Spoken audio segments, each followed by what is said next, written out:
过来，你站住！哪里？哎，站住！这怎么办？走吧，走吧。你过来，走吧。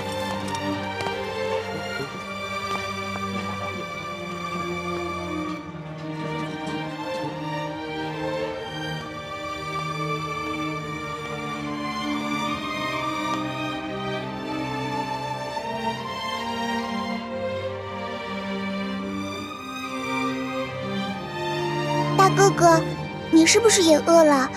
你也想吃烧饼吗？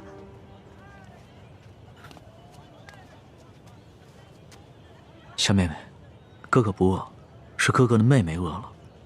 你能把这张白面烧饼分给哥哥一半吗？等将来，哥哥一定还你10张肉饼。真的，你没骗我。真的，我没骗你。好吧，我相信你。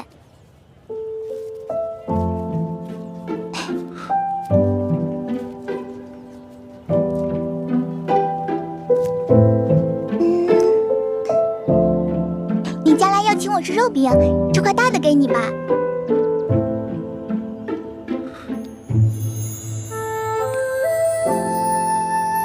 小妹妹，你真好。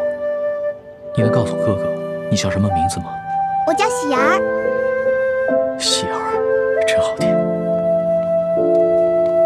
娘，来当米了。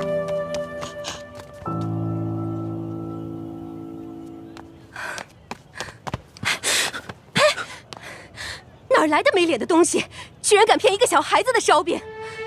这个烧饼可是我当罗培家的银簪子才换来的，居然被你骗去一半。这个大嫂，我没有骗你，我只是暂时落了难。等我回家有了钱，我一定还给你10张烧饼。还？你骗谁呢？这年头，休说你一个叫花子，就连官府都不讲信用。说好的每人每户1两银子1担米，结果呢？只是给了这么点发了霉的陈年糙米。你们淮阴县也是如此吗？哪年赈灾不是如此？府里的灾民上能领到少许白米白面，到了我们县里，就只剩下这发了霉的陈年糙米了。再到下面各个乡村，剩下的就只能是糠皮了。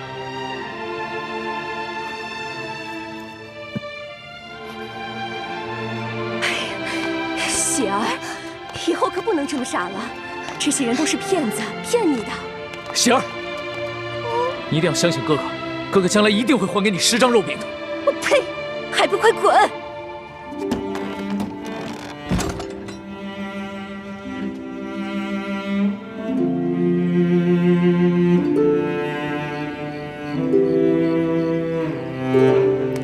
老大，来，吃点吧。你呢？我已经吃过了，我只讨了1张饼，我吃了一半，另外一半留给你。龙小弟，你对我这样，我真的挺开心的。可是我吃不下。那你不吃东西怎么行啊？我好难受。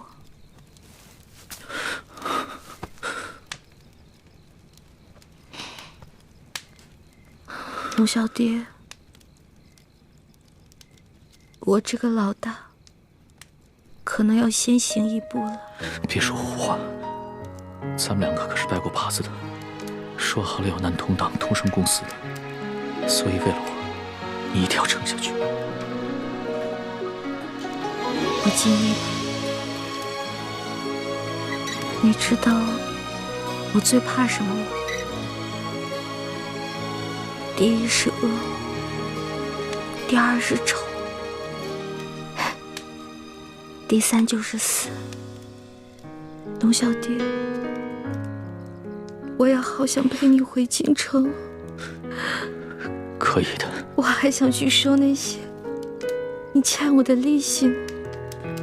放心吧，人不死，账不烂。你一定好好撑着。要是你不在了，我来账了怎么办？你不会来账的，你还会整顿吏治，革除疾病，让老百姓过上好日子。因为因为你是一个好皇帝。我之前说过，你是天底下最不该爱的人。可是我现在收回这句话，你真的很好。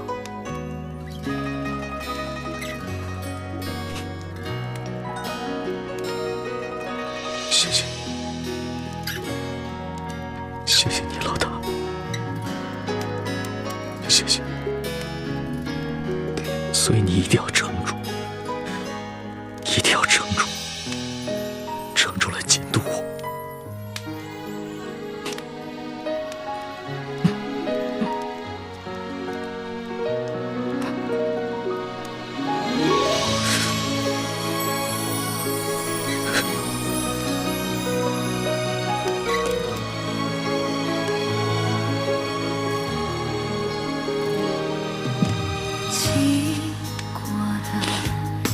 龙小弟，你哭了。原来龙珠是咸的呀。这是我第2次看见你哭了。其实，我原本以为，在我父母死了以后，我就已经是铁石心肠，不会再哭了。没想到，上一次我是为了百姓。而这一次，只是为了你一个人。有你这句话，我死也知足。老大，你不会死的，老大，你不会的。老大，老大，老大，花儿，老大，老大，老大。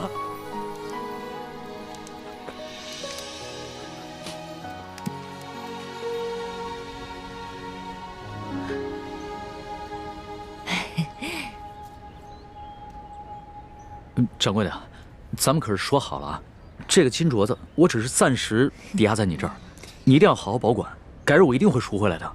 放心吧，我是生意人，这药铺开了多少年了，做生意的讲诚信，懂规矩。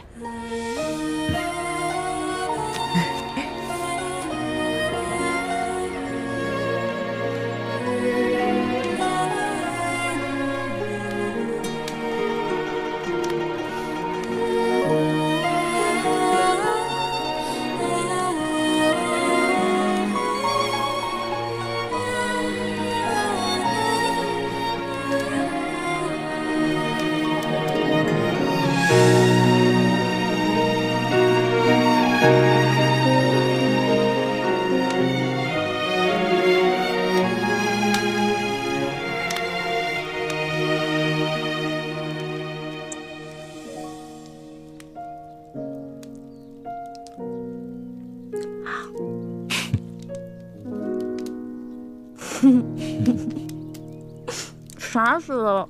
你干嘛一直看着我笑啊？在这种穷乡僻壤的地方，我都快愁死了。我本来也快愁死了，但是看到你伤有好转，我觉得特别开心，就是想笑。你知不知道，这次你整整昏迷了3天，我都快绝望了。本来呢，我都到阎王爷那儿去报道了，结果阎王爷说：“哇，这个小姑娘太能吃了，养不了你，回去吧，回去吧。”我就被遣送回来了，继续祸害你来了。你只是第一次帮我缝了衣服，戳破了手，我可是把太多第一次都给你了。打水、烧火、煎药、收拾屋子、偷人家地瓜，还有帮你清理伤口。我就知道你会说这句不正经的话。不过今天早上我醒来的时候，我看到你没有把我推开，我心里就觉得这一切都值了。龙小弟，你得跟我发誓，这件事情不许告诉任何人。好，我发誓，不告诉别人，替你保密。咱们明天雇辆马车回京城吧。我也想早日回京，你身子受得了吗？我的身子都已经好了。龙小弟，你是条龙，所以你应该回到海里去。我这个只会吹牛的老大根本保护不了你，万一你在外面遇到危险了，那我就算死上10000次，也不足以弥补我的罪过。呸！死什么死？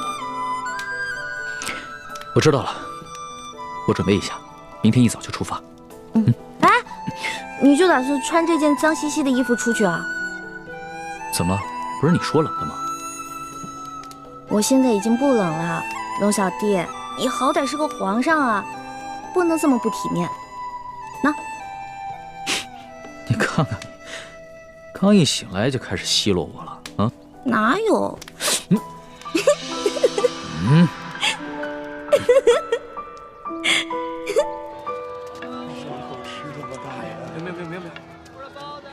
客官，您的药都包好了，来，您拿好。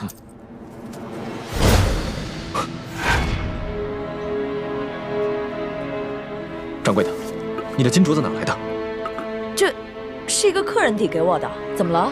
那客人可是一个年轻可爱的姑娘，大约5尺高，胖瘦适中的样子。不是，那是个年轻的后生，脸上嘛脏兮兮的，我也没看出啥模样来。掌柜的，那客人是我一个朋友，这样吧，我先帮他把这个镯子给赎走，再留下20两银子跟一封信。如果他再来抓药的话，麻烦你把银子和地址给他，让他来找我。这好吧，谢谢。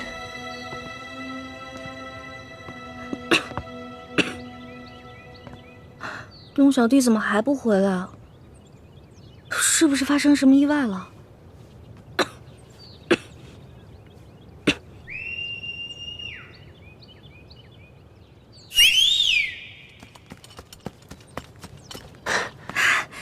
叶哥哥，小师妹，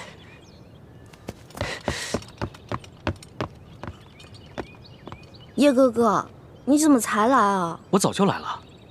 这几天我四处寻你，可我发出的讯号，你为什么一直不给我回应啊？我这2天不是重伤昏迷了吗？所以就没听到你的信号。你昏迷了？伤得这么重？没事儿，你看我现在都好。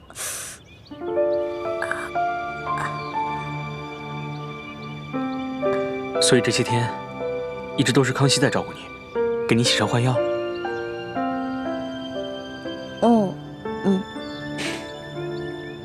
好了，外面风大，我们进屋说吧。好，进来吧。快进来，坐。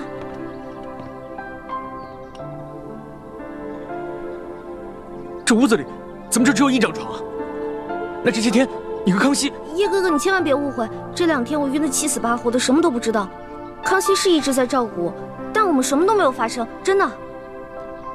算了，你这次大难不死，已经是不幸中的万幸了。你放心吧，我会替你保密，不会告诉大师兄的。还是叶哥哥好，叶哥哥最好了，什么都替我着想。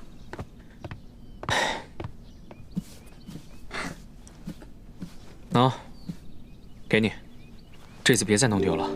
这个金镯子怎么会在你这儿？不是龙小弟给当在药铺了吗？淮安县本来就不大，整个县里只有1家药铺。今天早上大师兄去给雪师姐抓药的时候，雪姐姐怎么了？生病了？雪师姐也受伤了，而且伤得很严重。不过，她是因为保护大师兄才受伤的。雪姐姐对大师兄是真的好。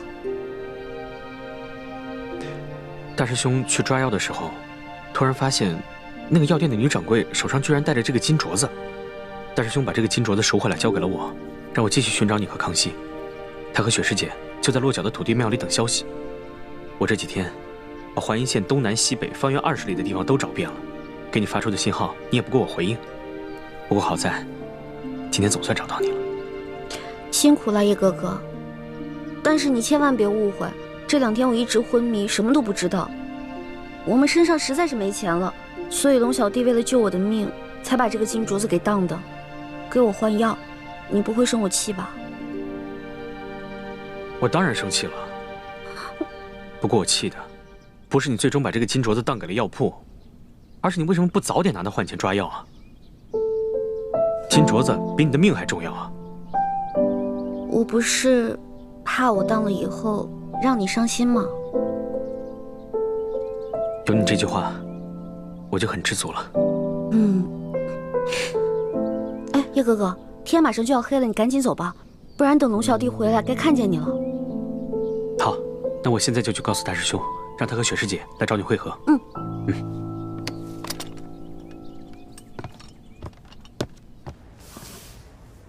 你的朋友给你留了一封信，让你按信上的地址去找他。谢掌柜。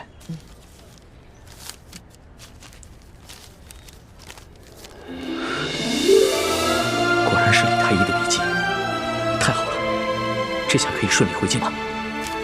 谢掌柜的。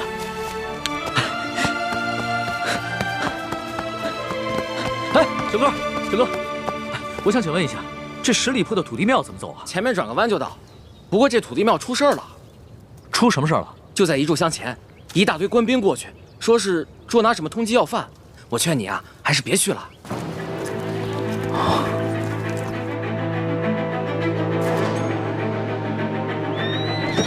撤！站住！快抓住他们！站住！奇怪，这些官兵怎么知道我们藏身之处的？多半是吴三桂的手下追踪到我们的行踪，故意泄露给官府的。小师妹和康熙都在城西海岸岗，你们把他们牵引到城东，我去找欢妹他们，然后咱们在城北会合。好，撤！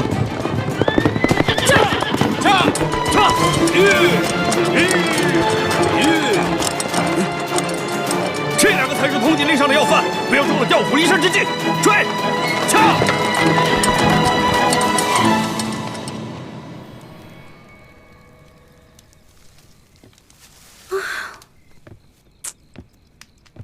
这龙小弟怎么回事啊？我好不容易跟猪哥哥他们会合了，龙小弟不会出什么事儿了吧？呸！乌鸦嘴！龙小弟一定没事儿的。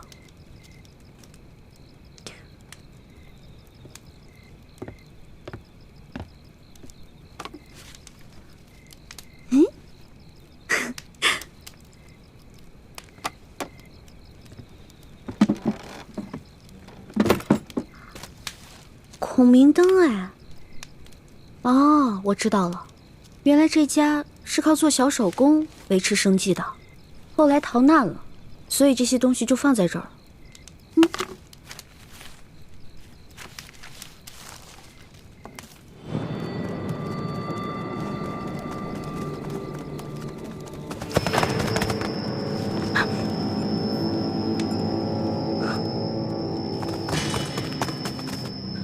我的伤还没好，跑不了太长时间，必须在短时间内甩掉他们，找个地方藏身，才有可能逃脱。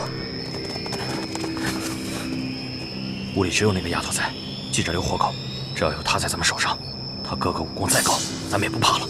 是，走。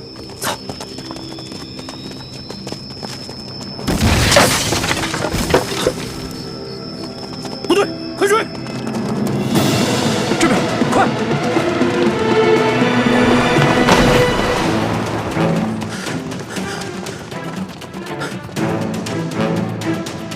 这丫头轻功虽好，但受了重伤，肯定跑不远。追！是。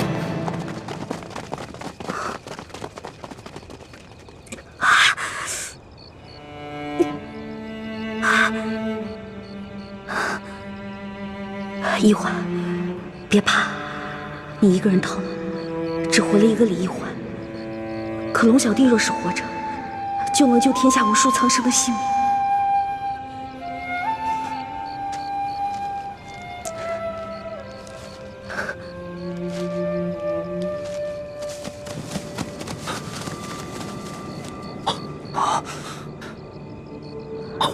你们看，他在给龙三报信，快发暗器把孔明灯射下来。不行，这狗土巡查暗器都射不到。先抓住那丫头，走。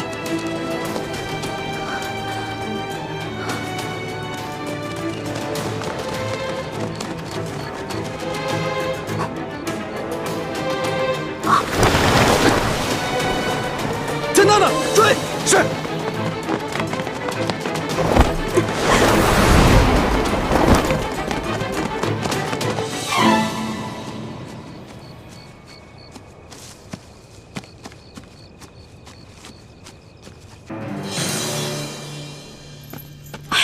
我自己会走。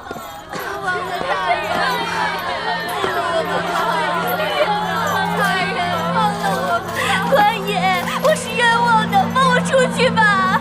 冤枉吧，大人，行行好，放我们出去吧！饶了我们吧，冤枉啊！哎，我说你们抓错人了嘛！啊，你们真的抓错人了，我不是什么乱党。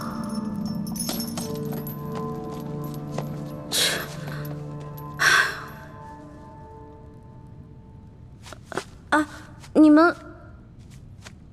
们都是乱党啊？我不是，我家是开馒头店的。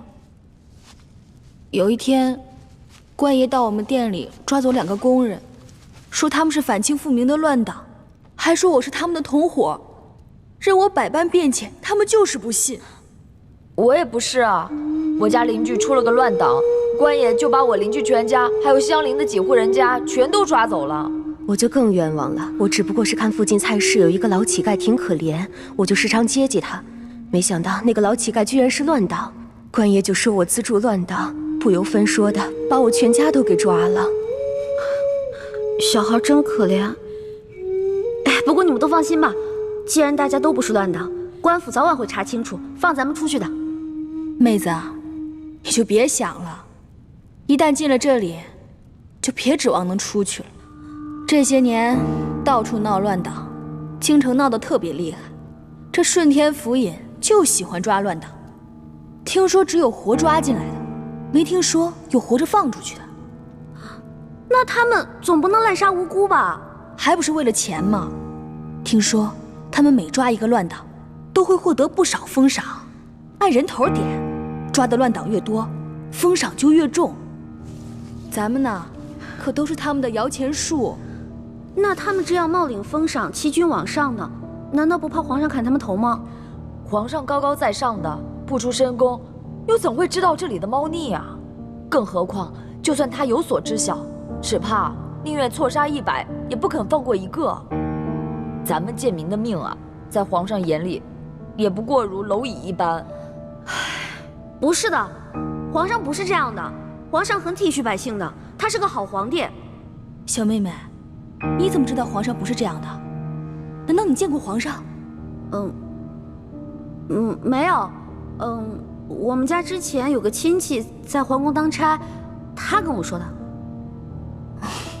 皇上若真是圣明天子，这下面的官爷又怎敢如此乱来啊？你们等着。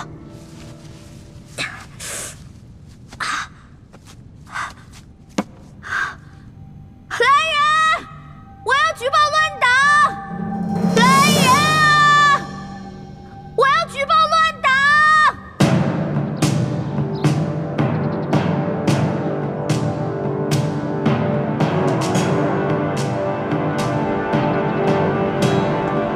你说我们抓错了人，你不是乱党，是皇上身边的笔墨侍书李义欢。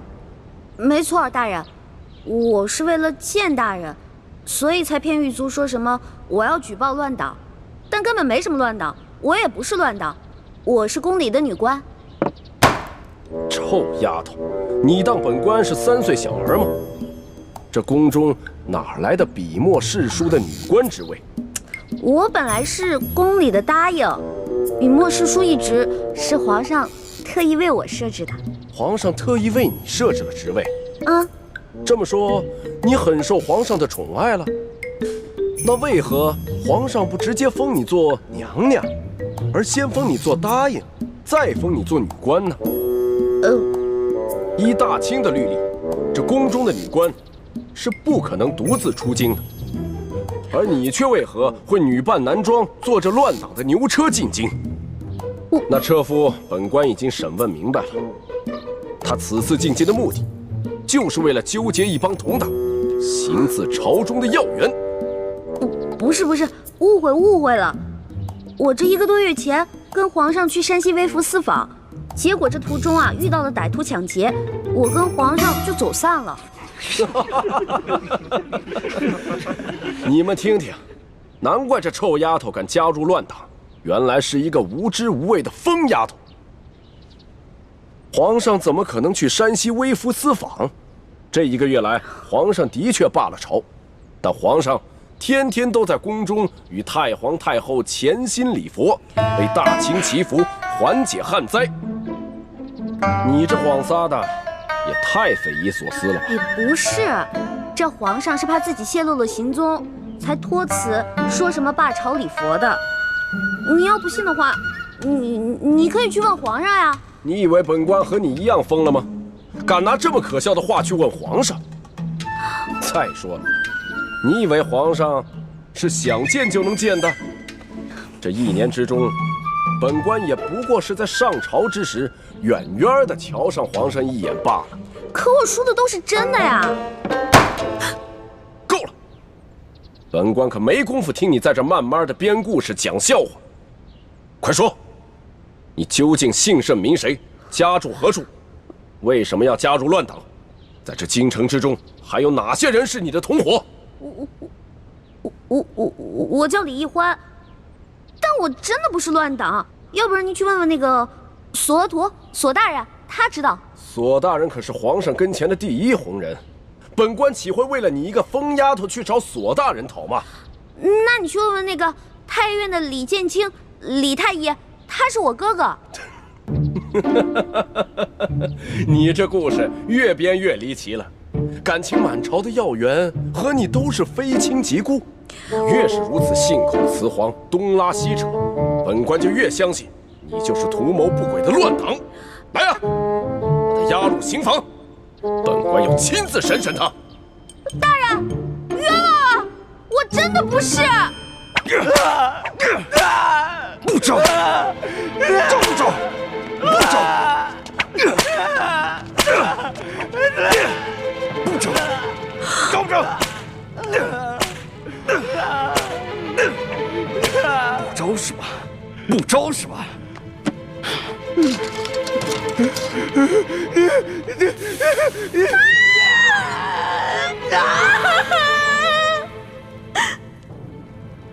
臭丫头，你现在是继续给本官讲故事呢，还是老老实实的把你的那些同伙都给供出来？我投降，我供。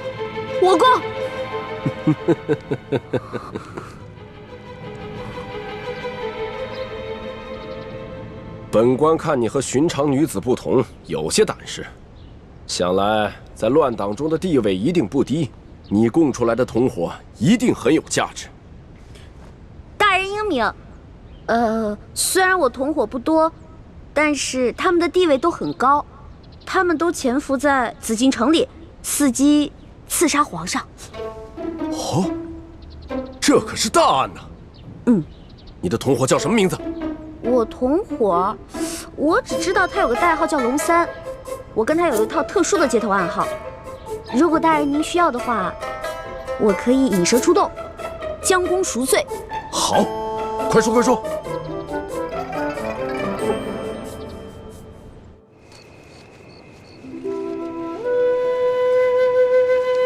来，快点儿把这都点着，点着了以后都放上去。大人，这孔明灯啊，一转眼就升到空中去了。到了天上以后，就那么一点点，城外的人都看不清，史淑姑娘哪那么巧就看见？皇上让你放你就放吧，啊！其实史淑姑娘能不能看见孔明灯并不重要，只要皇上心里有个寄托就行了。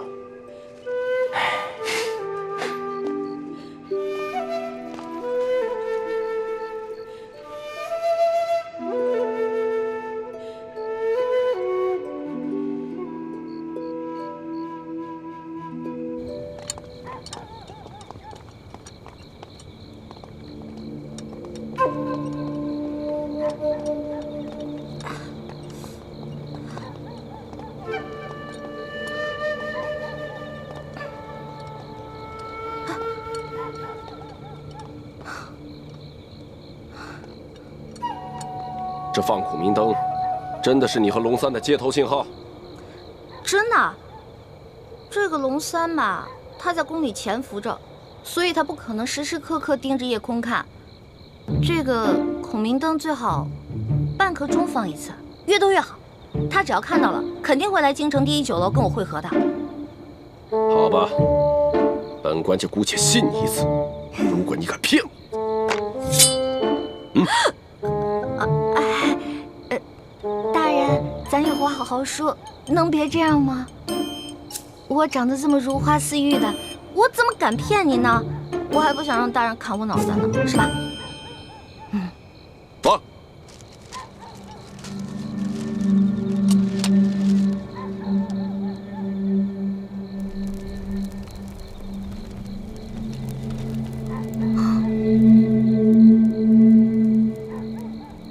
龙小弟、猪哥哥、雪姐姐、叔父，你们几个一定要没事了就多抬起头来瞧瞧夜空啊！大慈大悲救苦救难的观世音菩萨，求你一定要保佑他们，至少有1个人能瞧见我这孔明灯啊！拜托了。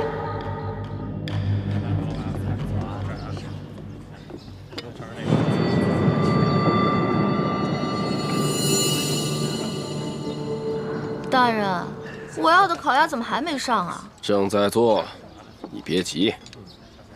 你的同伙龙三怎么还没有来啊？正在来，您别急。臭丫头，今天已经是第3天了。本官按你说的，在紫禁城东西南北几个门已经放了有3天的孔明灯了。要是你的同伙还不出现，那你就一定是在戏弄本官。本官一定会砍了你的头的。大人，您别急嘛，龙三肯定会来的。大人，您想啊，这龙三潜入宫中当奸细，那他行事肯定十分小心啊。您想引蛇出洞，对不对？那就得有点耐心呐。龙小弟、猪哥哥、雪姐姐、叔父，难道你们这3天都没有瞧见我放的孔明灯吗？你们要是再不来救我，我可就要被砍头了。客官，您的菜来了。客官，您的酒放这儿慢用。酒楼里的小二怎么都这么脸生呢？我们以前潜伏在这里的那2个探子呢？难道都换人了？烤鸭来了。2位，您的烤鸭。2位慢用。糟了，这个也不是我们的人。那我们安插的那2个人呢？难道今天全都轮班休息？你要的烤鸭已经到了。管他呢，先好好解解馋再说。万一真没办法送出消息，被这顺天福音砍了头，也不会是个饿死鬼。如果你将这只烤鸭吃完了，你的同伙还没来，那我就要将你这个小丫头给宰了，做一个烤全鸭吃。您放心吧，大人，他肯定会来的。您看，我吃这烤鸭是不是得配点酒啊？要不然您给我上一壶杏花春。你的名堂怎么这么多？不是名堂多呀。你想，你要是抓住了这个行刺皇上的反党，这得多大功啊！您赐我几口酒怎么了？没准我喝完酒，哎，那个龙三就来了呢。就先让你继续摆谱。若是龙三不到，小二，哎，再来一壶杏花春。好嘞。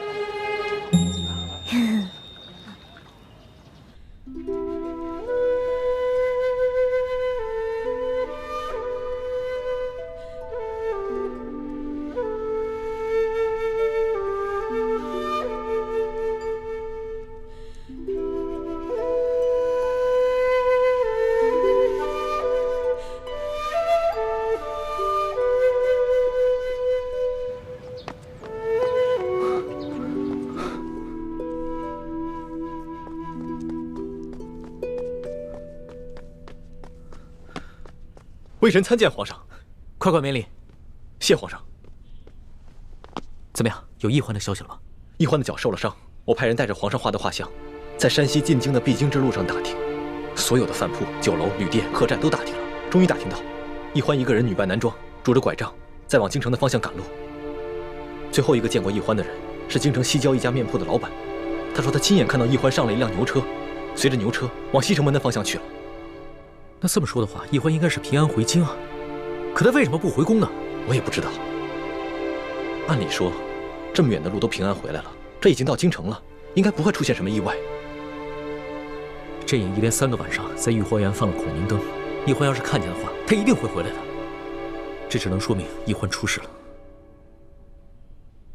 会不会是反清联盟的人把他给绑了？不可能。怎么不可能？这反党在朝中一定会有奸细，若是知道了易欢和朕的关系，那难保不会打易欢的主意啊。皇上，臣听说那些反党虽然处处跟朝廷作对，妄图恢复朱明王朝，但是却从来不敢绑架妇孺幼童的勾当。那要不是反党的话，那又会是谁呢？这吴三桂和刘德昭的爪子再长，也不会伸到天子脚底下来啊。再说了，易欢就算脚上有伤，那他也是有一些功夫的，寻常的地痞流氓根本就拿他没办法。他到底落在了谁的手里？微臣也觉得此事有点蹊跷，眼下只能多安排人在四处打探了。一定不能大张旗鼓，必须暗中查访，要不然的话，易欢就更危险了。微臣明白。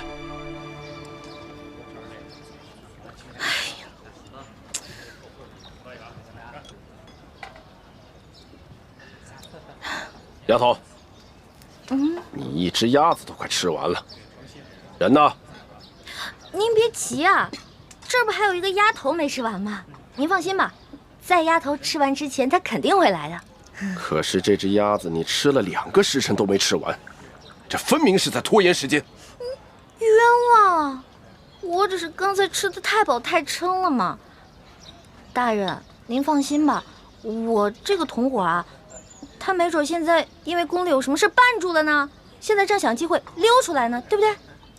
反正您放心吧，他肯定会来，已经等了2个时辰了，那也不怕再等会儿吧，是吧？好，本官就最后再信你一次，要是到了天黑，龙三还不到，本官可就没有耐心了。会来的，会来的，一定会来的。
大人，明明一开始我就说我不是乱党嘛，您说的呀，要打要杀的，所以我才胡乱招供的。可你一开始也没说实话，而且还敢冒充皇上身边的女官，那不是被吓糊涂了吗？我只好胡乱编瞎话了呗。现在好了，既然事情已经查清楚了，那是不是可以放小女子走啦？多谢大人。站住！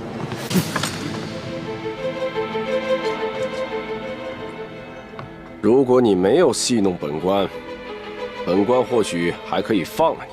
可现在嘛，就算你不是乱党，多半也是江湖骗子。来人，给我带走！明日连同那批乱党一起问斩！冤枉了！哎，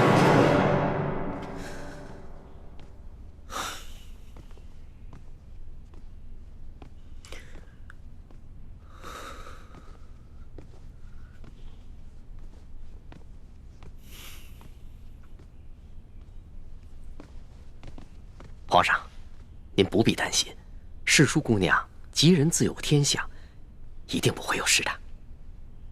可是朕的眼皮跳个不停，心里也有些发慌。朕总觉得一皇好像遇到了什么危险。皇上，您这是关心则乱了。皇上，微臣参见皇上。起来吧。怎么样？有消息了吗？京城中有好多人都拾到了孔明灯，上面写着龙三出会地点。臣马上带着奕欢的画像去第一酒楼打探，终于打听到了陈妹的消息。原来他被顺天府尹甘国泰误当反党给抓了，现在已经押往刑场要问斩了。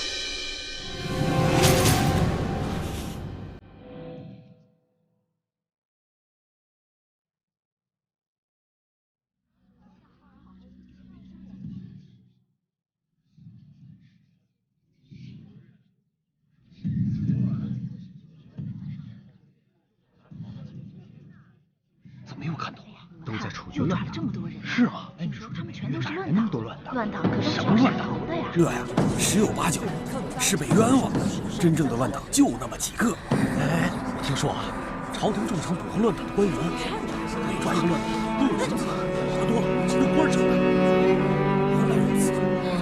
祝哥哥，我这辈子最对不起的人就是你了。从小你对我那么好，可我就知道欺负你。这下好了，以后再也没人欺负你了。你都不知道我怎么着就死了，我死了以后你千万别难过。你找一个嫂子，好好对她，我会在阴间祝福你们的。臭丫头，你嘀嘀咕咕说什么呢？还想耍什么把戏？大人，我真的没耍把戏。我之前真的没骗您，其实我说的那个同党根本不是我的同党，他是我的结拜兄弟龙三。我们俩结拜的时候说好了，虽然不能同年同月同日生，但愿同年同月同日死。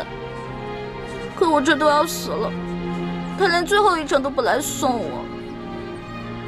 龙三，我为你受了那么多的苦，我救了你那么多次命，你一次回报都没有。结果我这回京了，还糊里糊涂的把命给弄丢了，而你呢，就知道躲在宫殿里吃香的喝辣的，都不来找我，不来看我。龙三，我诅咒你，以后喝水塞牙，走路摔跤，除非你还清你欠我的所有利息为止。从现在开始，我李一欢跟你断绝结拜关系，以后我们再也不是兄弟了。好了，53刻已到。行刑！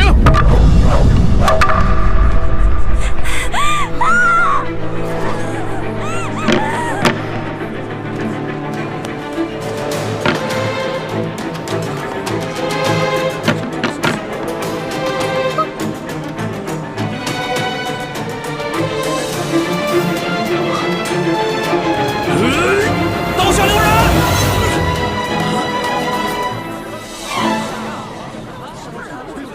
谁在喊刀下留人？龙小弟，老大，真的是你吗？我没在做梦吧？我早就来了。你早就来了。大人，我说的同党就是他。真有同党？没错，这个同党就在你面前，快抓住他！来啊，把这几个闹法场的给我绑了！大胆！我看你们谁敢动手！甘国泰，你这条疯狗，你老养昏花了啊！连我索额图都不认识了。索大人，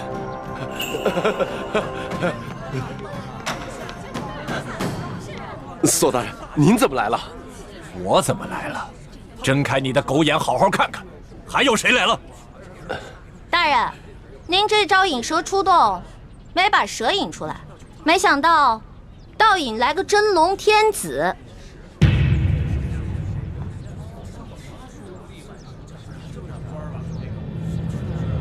跪下！皇上！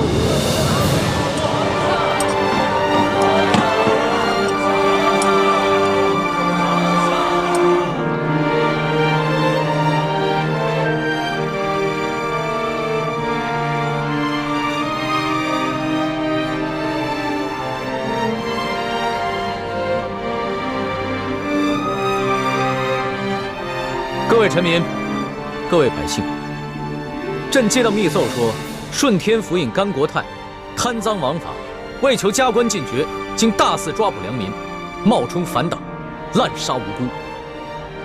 朕现在就下旨，对所有在押的乱党全部重新审理，无罪者当场释放。对过往同类案件也全部重新审查，如系冤案，全部平反，并由朝廷进行抚恤。皇上圣明，皇上圣明，皇上圣明，皇上圣明。今天虽然救下欢梅，还有其他几个联盟的兄弟，却又让康熙收获了民心。顺天府尹甘国泰贪赃枉法，草菅人命，证据俱在。来人啊，摘取他的顶戴花翎，移交刑部审理。这皇上饶命啊！微臣知道错了，皇上饶命啊！走，微臣知道错了，皇上饶命啊！团妹，哥，让朕来。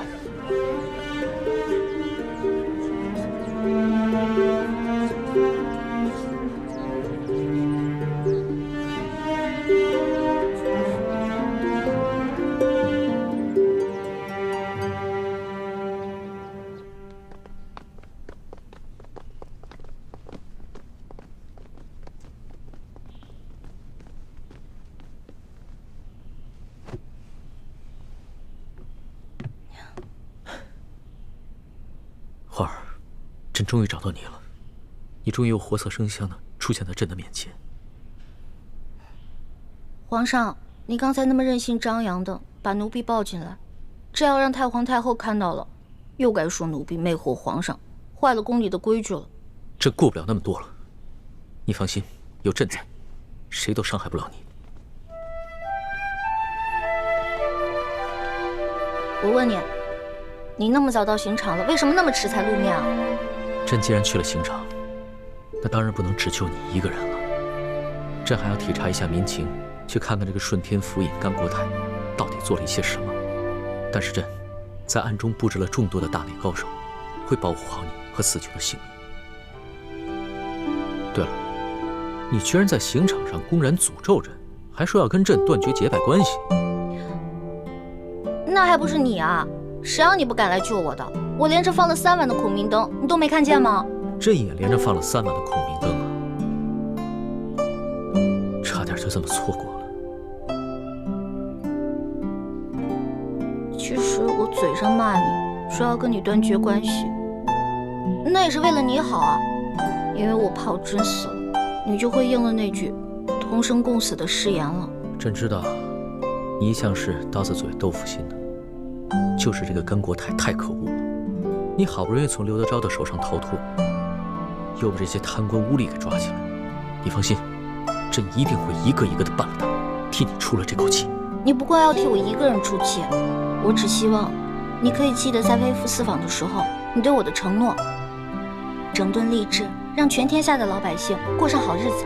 你放心吧，朕不会忘记的。但是朕现在不想谈国事，你等着。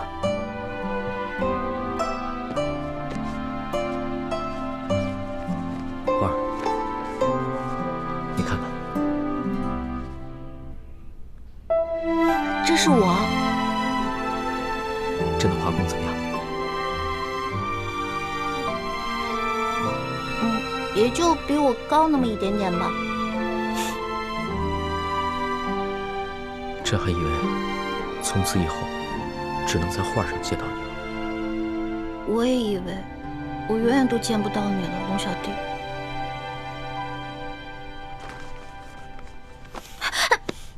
你干什么呀？我只是你的笔墨诗书，我又不是你的嫔妃。你别口是心非了。你知不知道这些日子朕有多想你啊？朕就不相信你的心里一点都不想朕。我，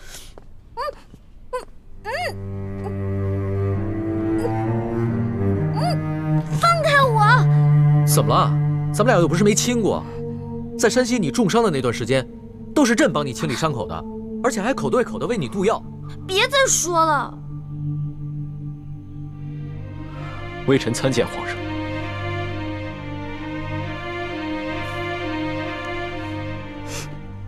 进来吧。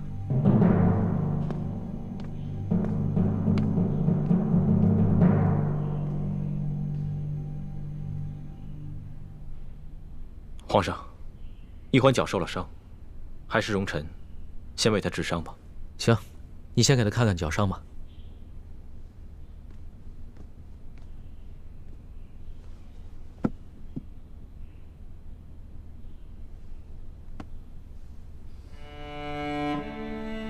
怎么样？这伤要紧吗？伤得很严重，必须剜掉坏死的腐肉才能治伤。啊，那不疼死了！早知道受这份罪，我还不如让那顺天府尹把我宰了算了。你胡说什么呢？你当时在山西救朕的时候，那股不惧生死、不畏一切的英雄气概去哪儿了？我根本不想当什么英雄，我只是不忍心看你死而已。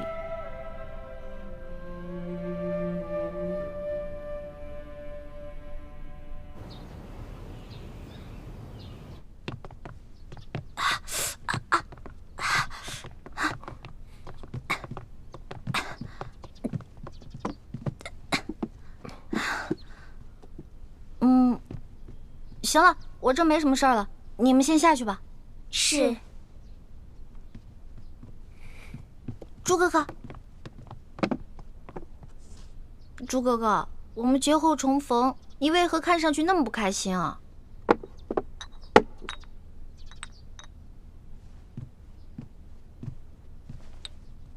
小瓶内服，大瓶外敷。我是欠了你钱了，还是偷了你的米了？这脸臭的跟死鱼烂虾似的。世淑姑娘好生歇着吧，下官告退了。哎呀，怎么了？脚疼。活该，谁让你逞能？真的特别疼。你是脚疼，我是心疼。真正心疼你那个人，是我。朱哥哥，你看，你没事说这些话干嘛呀？哎，说好了，刚才我一个劲儿的跟你说话，是你不理我的。你知不知道这段时间我有多着急，像疯了一样到处找你？可你呢，居然愿意为了康熙这个狗皇帝，舍弃自己的性命。你知道我心里多难过吗？因为他是我的龙小弟，我们是结拜兄弟，他有难我肯定要去帮的。如果他换作是你，我也一定会不惜性命去救你的。原来，在你心里，他已经跟我一样重要了。你自然是要比他重要一些的。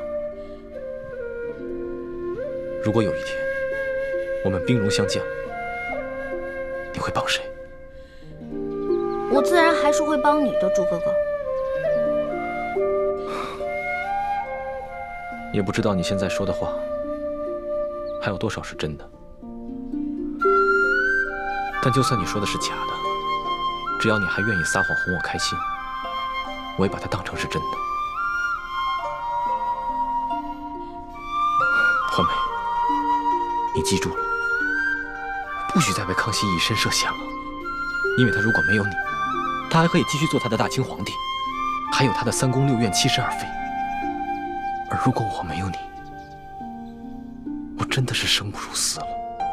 朱哥哥，你没有了我，你还有光复大明的大业啊！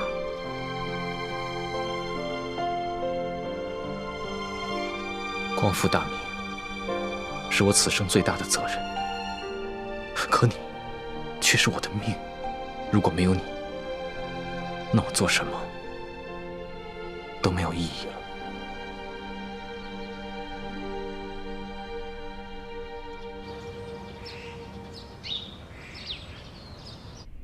皇上竟然为李奕欢去大闹法场，这成何体统？太皇太后，其实这也怨不得皇上。那顺天府尹啊，错抓了一批无辜百姓，冒充是对抗朝廷的乱党去邀功。皇上在法场亲自处置了这个顺天府尹，主要是为了安抚民心，倒也不全是为了世淑姑娘。这小丫头失踪了好几日，皇上呢竟然呢魂不守舍的。太皇太后，这皇上在微服私访的时候，世淑姑娘多少次出生入死的去救护皇上。皇上正值青春年少，难免会动了真情嘛。啊，是啊，他那是为皇上立过功。可是不管怎样，他把皇上迷成这样，也都是他的罪过呀。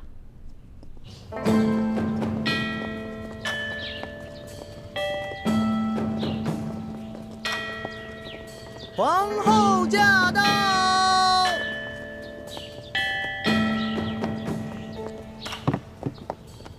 臣妾恭迎皇后娘娘。皇后娘娘吉祥。丽妃，快快平身吧。谢皇后娘娘。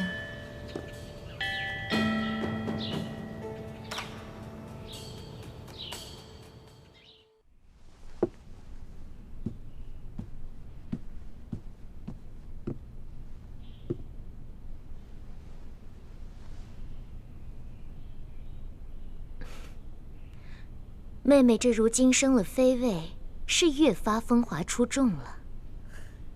妹妹何德何能，忝居妃位，全靠皇恩浩荡。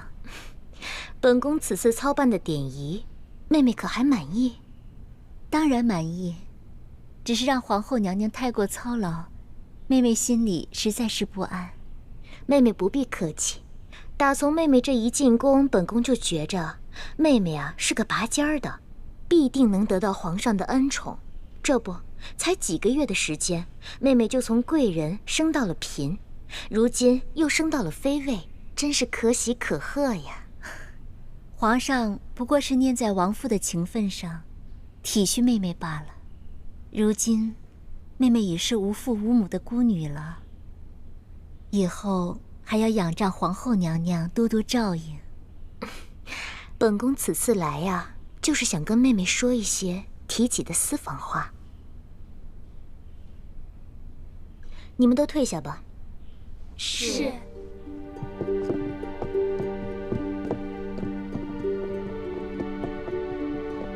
妹妹放心，妹妹一看就是个面善的人，不比惠妃、娴妃那几个姐妹，一看就不是一个好相处的。以后在这后宫之中，我就只对你另眼相看。妹妹也不必拘束，尽管把本宫当作自己的亲姐姐，你我姐妹互相扶持，相亲相爱，岂不甚好？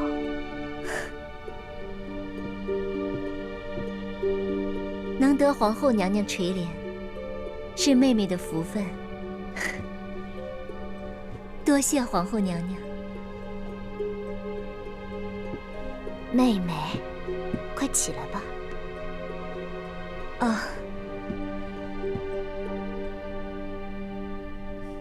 姐姐。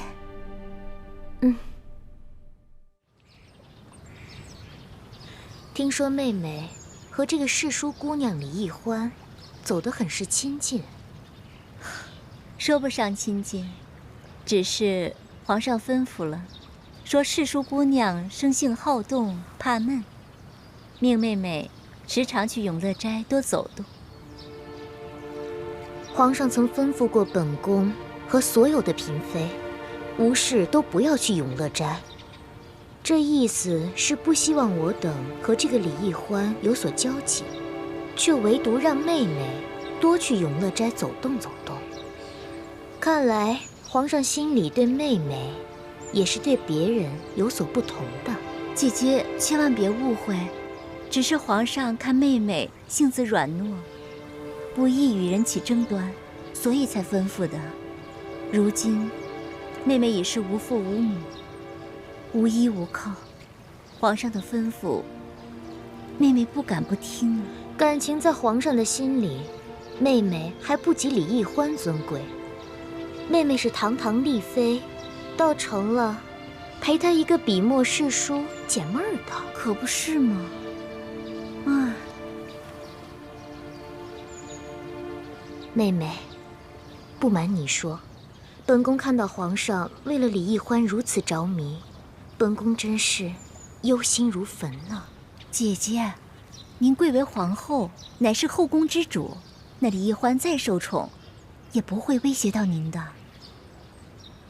如果只是威胁到我这个皇后，倒也是好了。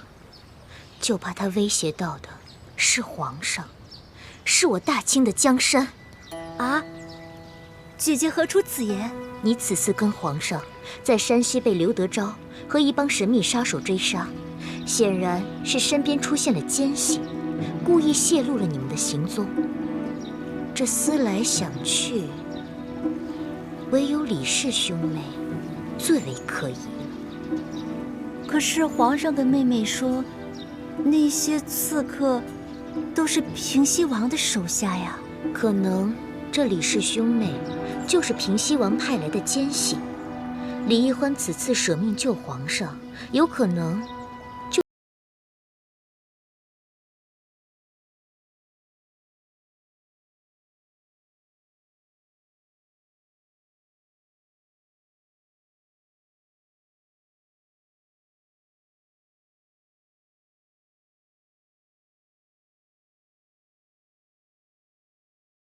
知人知面不知心呢。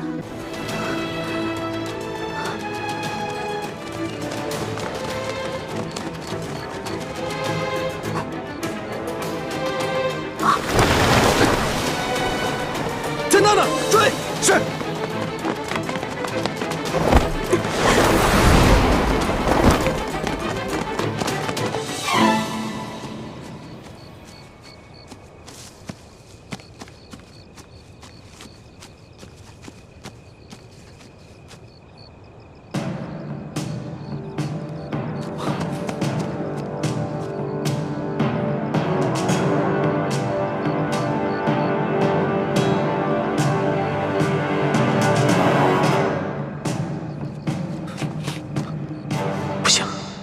我走了，易欢怎么办？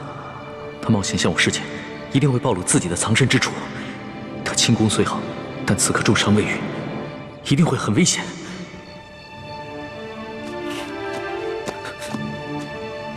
可是我回去也救不了易欢，反而会把自己也搭进去。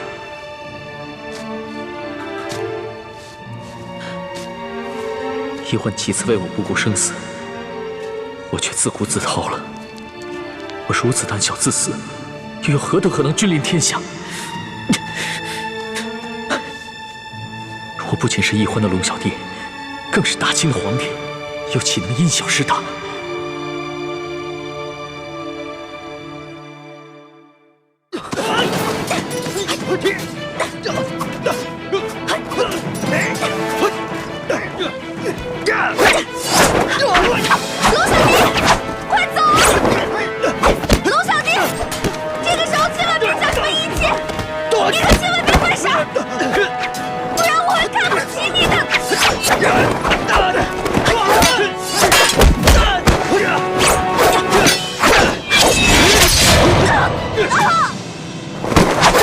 死丫头，轻功那么好，武功却平平。现在我刺伤了你的脚，看你怎么跑！带走。是。起来。龙小弟，你快逃！千万别管我！快点！快逃啊！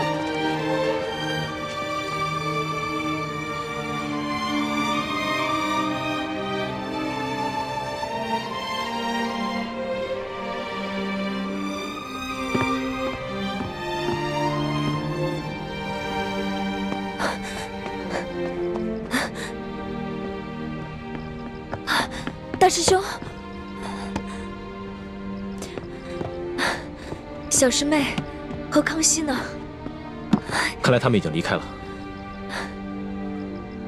只有一张床。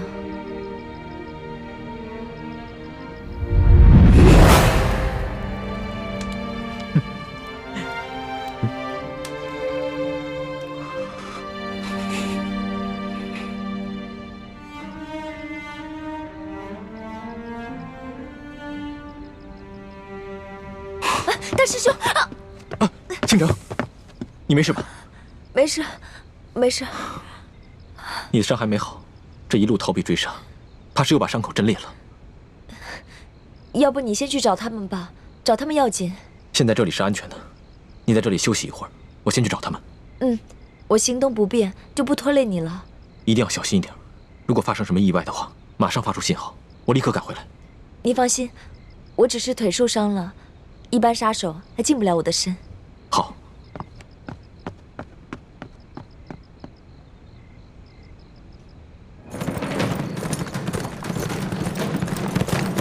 唱。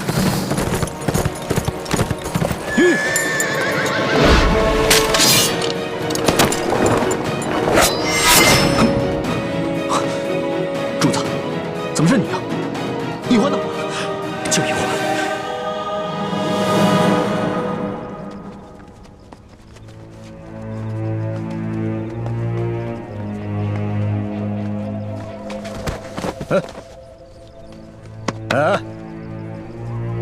起来！刚才跑得跟飞似的，这会儿装死。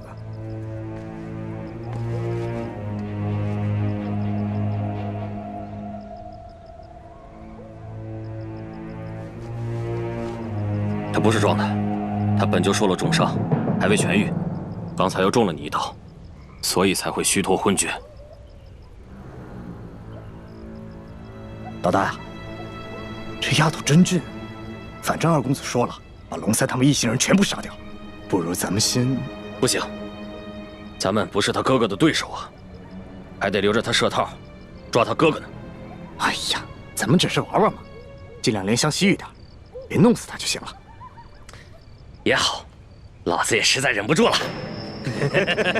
拿着刀。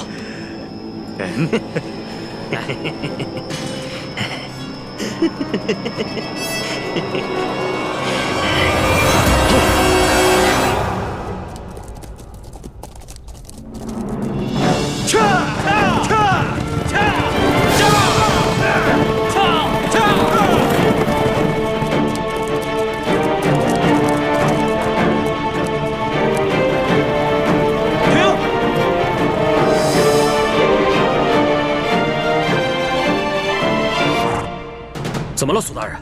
快准备接驾！接驾？皇上在哪儿啊？那个穿补丁衣服的就是皇上。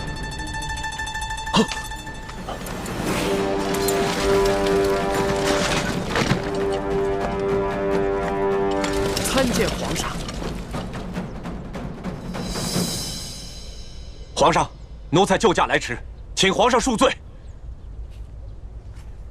你要是再晚来几天，说不定朕就要去见先皇和太祖皇帝了。奴才罪该万死。皇上，索大人跟大塞在途中遇见不明身份匪徒的袭击，九死一生，才找到玉巴赞将军的军营。刚一到营门口，就因失血过多晕了过去，好不容易才死里逃生。他宣读了皇上的密旨之后，没顾伤好，就跟玉巴赞将军赶去山西太原，在途中遇见了奴才，得知了皇上已经启程返京，所以才一路追了下来。朕已经知道了，都起来吧。谢皇上。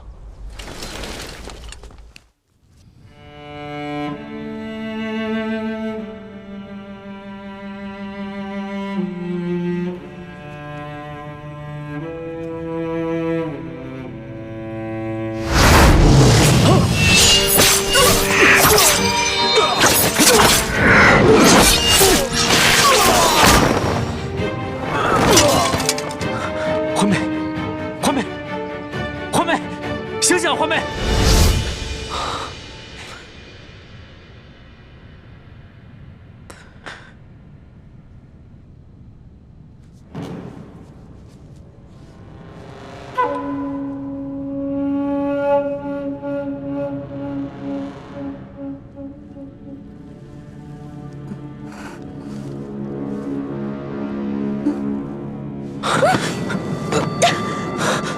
你干什么？你干什么？我滚！小师妹，我走。小师妹，我也是一时冲昏了头，情不自禁。情不自禁？你还有没有一点廉耻心？你明明知道我跟大师兄定了亲，我是为了大明的太子妃啊！你还知道你跟大师兄定了亲是为了大明太子妃？那你还跟康熙？你可以和霸气的狗皇帝亲热，我亲你一下就变成了不知廉耻是吧？你怎么能说出如此的话？你走！我不想再看见你了。小师妹，我错了，那要不我现在带你去找大师兄啊！你是不是一直知道大师兄在哪儿等我们？你为什么不带我过去？你把我抱进山洞，到底想干什么？走，滚！我数3个数，如果你再不走的话，你再不走我就咬死自己。好，我走。3，我走，滚！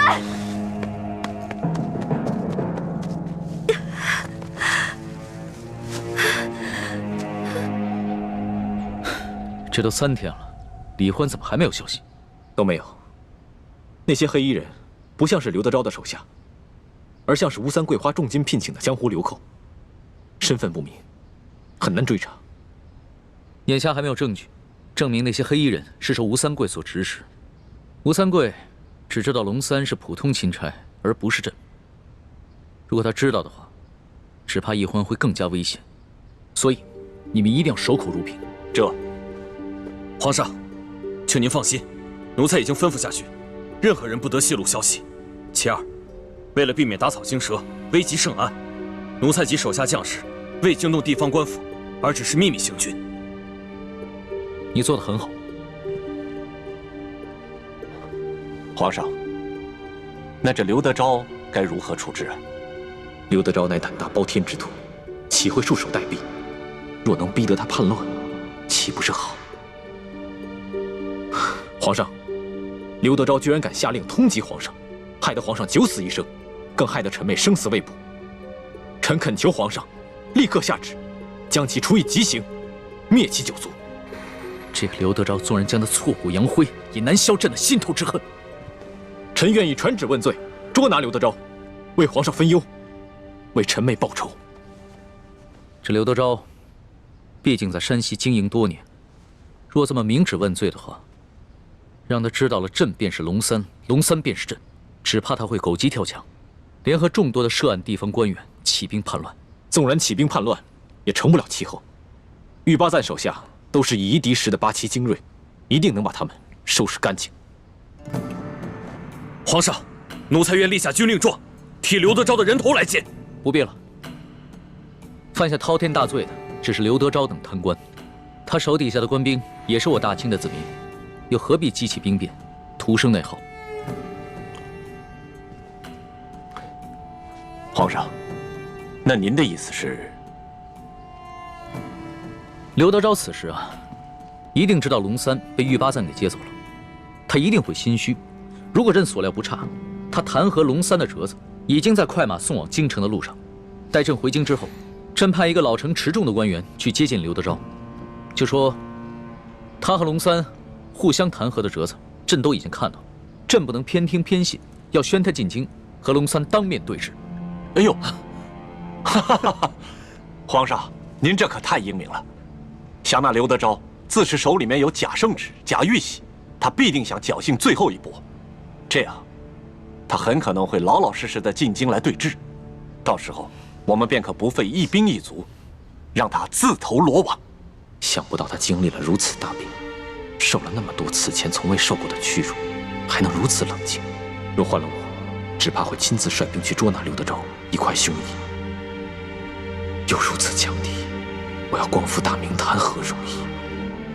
皇上，既然如此，那就请皇上尽快起驾回京吧。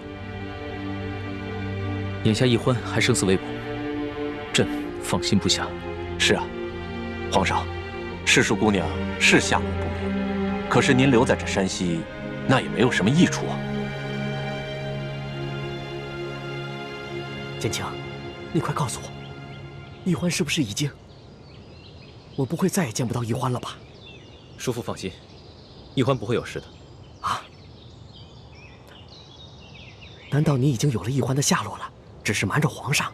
虽然没有十足的把握，但是也发现了一个关键的线索，易欢现在是安全的。那你为什么不赶快把他找回来呀？自从鳌拜在康熙面前点明我们兄妹的真实身份之后，康熙表面上不动声色，其实早就对我们兄妹存下了一份戒心。不过经过这几次我们兄妹出生入死的救护他的戒心应该已经消除了。但若是让易欢这么轻易地回到他的身边，说不定他反而会误以为这一切不过是我兄妹设计的苦肉计而已。你的顾虑也不是杞人忧天，但你可知，不仅皇上，就连索额图也在暗中怀疑你们了。索额图？难道他发现了我们的什么破绽？破绽倒是没有，只是他这次前去调兵，途中遭遇了几波江湖杀手的突袭，他怀疑是你暗中指使。他眼见皇上宠信你们，而奕欢又为了救护皇上而被黑衣人掳走了，就没敢对皇上说，只是私下里和我提起过。所以我马上把你叫出来，就是想提醒你，一定要当心索额图。多谢叔父提醒，侄儿定当小心行事。好啊，那我就放心了。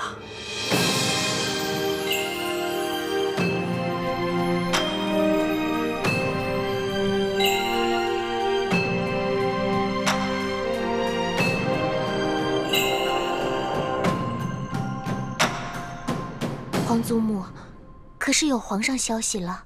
索额图派人送来了密奏，他跟玉巴赞已经顺利的接驾，皇上平安无事。阿弥陀佛，妾身这悬着的一颗心，也总算是放下来了。不过皇上目前不想回京，为何？皇上在索额图搬取援兵之时，接连遭遇了官兵和几路神秘杀手的追杀，幸亏李氏兄妹舍身相救，才脱离了险境。李焕为了引开杀手，下落不明，生死未卜。这李奕欢本来就是奴婢之身，为皇上牺牲乃是分内之事。难道皇上为了寻他，就这么一直不回京了？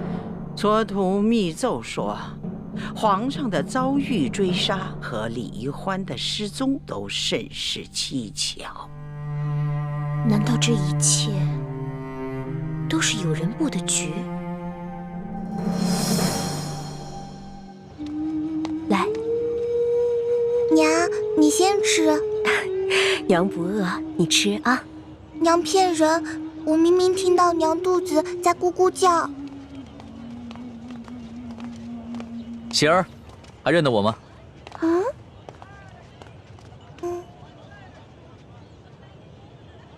哦，大哥哥是你呀！喜儿，在吃什么呢？我娘煮的野菜糊糊，家里的米面都吃完了，只能吃野菜了。我娘说要再过几天，连野菜都没得吃了。这位公子爷是？我就是那日分走半张白面烧饼的叫花子，这次过来兑现对喜儿的承诺，还你们肉饼。真的，娘，我就说嘛，大哥哥是不会骗我的。哎呦，你看我这眼睛，那日小夫人说话多有得罪，还望公子大人有大量，不要以小夫人一般见识。没事的，大嫂，在这灾荒之年，人人都只能顾自己。这喜儿啊，能把仅有的一张烧饼分我一半，这等大恩，也是让我终身难忘的。来，啊，肉饼，整整10张肉饼，赶紧吃吧。娘，你先吃吧。谢谢公子爷。大嫂，能不能把这碗野菜糊糊给我喝呀？这，公子一看就是出身不凡的大富大贵之人，如何喝得这个呀？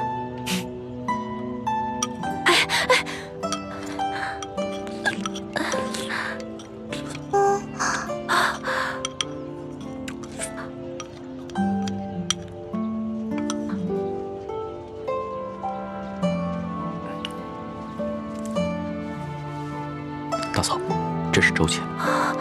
这可如何使得？没事，收下吧，这是我欠你们的。相信我，很快朝廷就有新的赈灾措施下来，到时候就再也没有人能骗得了你们了。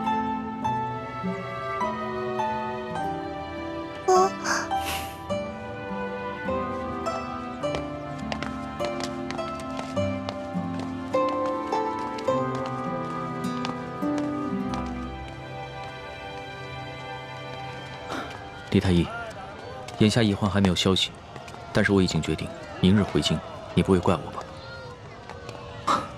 主子言重了，主子乃万圣之尊，不宜久离京城。而且太皇太后已经传来懿旨，催主子回宫了。最重要的是，眼下山西有数十万的灾民急需朝廷的救助，更有看似表面祥和，其实已经危机四伏的朝局，需要我去治理整顿。这是奕婚为何宁可牺牲自己，也要救我的原因。所以，我不能辜负他。主子能以国事为重，是臣妹之幸，更是天下百姓之幸。请主子安心返回京城，寻找营救臣妹之事，就交给臣去做吧。臣正在想办法，通过一些江湖人士，打探那些黑衣杀手的下落，相信很快便会有消息。那一切都拜托你了。其实，在我的心里，你已并非我的臣下，而是我的朋友。奕欢更是我唯一的红颜知己。如果他，那将是我穷尽终生都无法弥补的遗憾。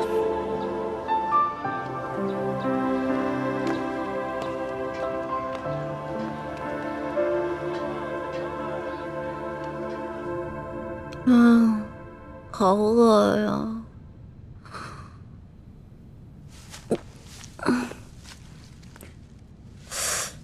伤也好的差不多了，要不然出去找点吃的。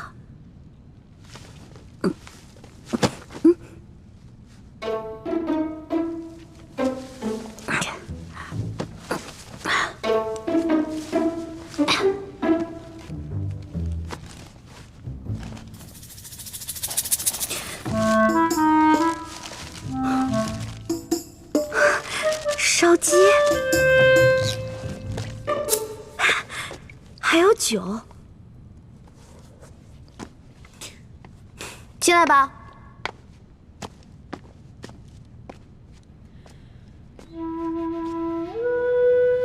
我不是说让你滚了吗？我滚了，我真的滚了。可是你的伤没好，我不放心你，而且我算了一下，我留给你的水啊、干粮还有药，你差不多也应该吃完了，所以我就又回来了。你如果真的关心我，就应该把我的行踪告诉朱哥哥，让他来接我。没脸见他。我前不久做了一个很怪的梦，我梦见有个人跟我开玩笑，我推开他，还让他滚。不过现在我的伤好的差不多了，那个怪梦我也都忘了。真的？哎，不好的梦，忘了就忘了吧。但是下不为例。快吃吧。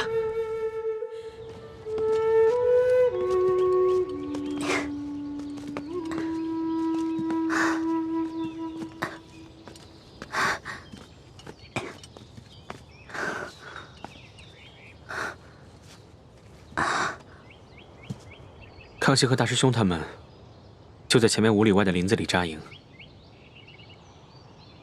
我不能继续再往前走了，会惊动林中暗哨。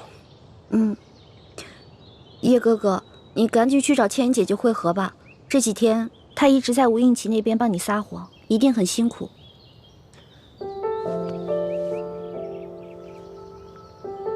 信号弹你拿着，等我走了以后再放。我不想和大师兄碰面。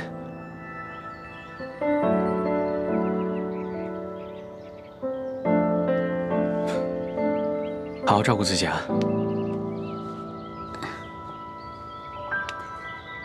保重啊，叶哥哥。你也是，京城再见，保重。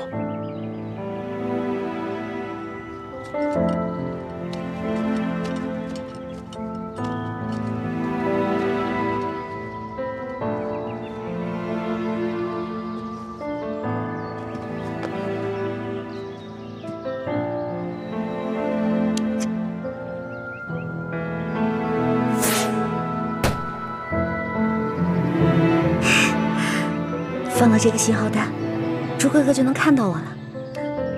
如果朱哥哥和龙小弟知道我平安归来的话，肯定像两个小傻子一样。嘿嘿。乐疯了吧？猪哥哥，你得快点来接我啊！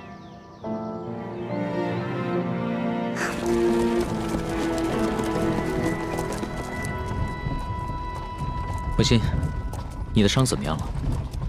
已经没有大碍了，多谢皇上关心。以前在宫里啊，朕只觉得你温婉博学、知书达理，没想到你还如此有胆有识，屡次不惜性命救朕。就只此一点，整个后宫无人能及你。那叶欢呢？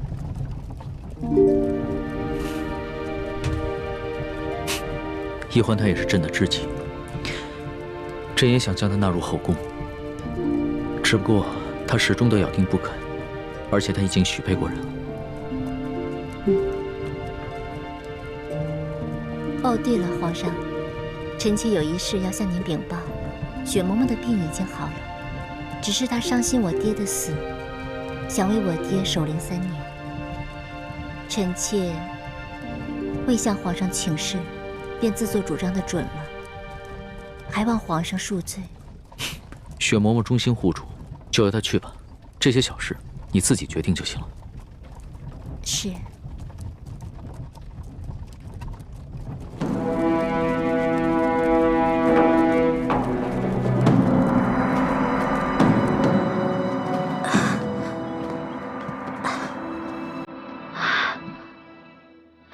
猪哥哥，你到底有没有看到我给你发的信号啊？为什么还不来接我呀？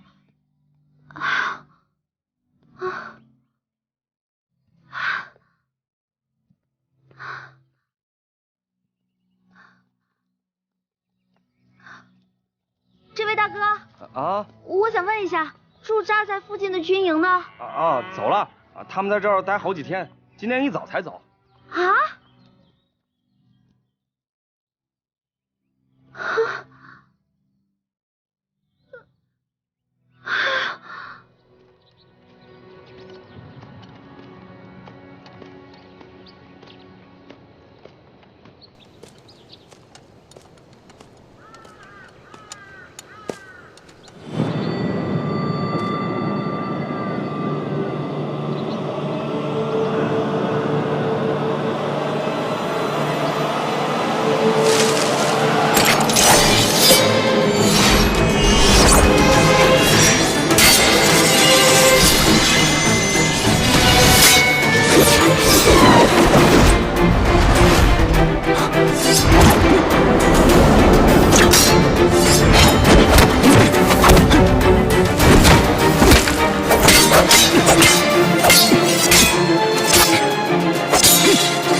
去，把剑拿过来。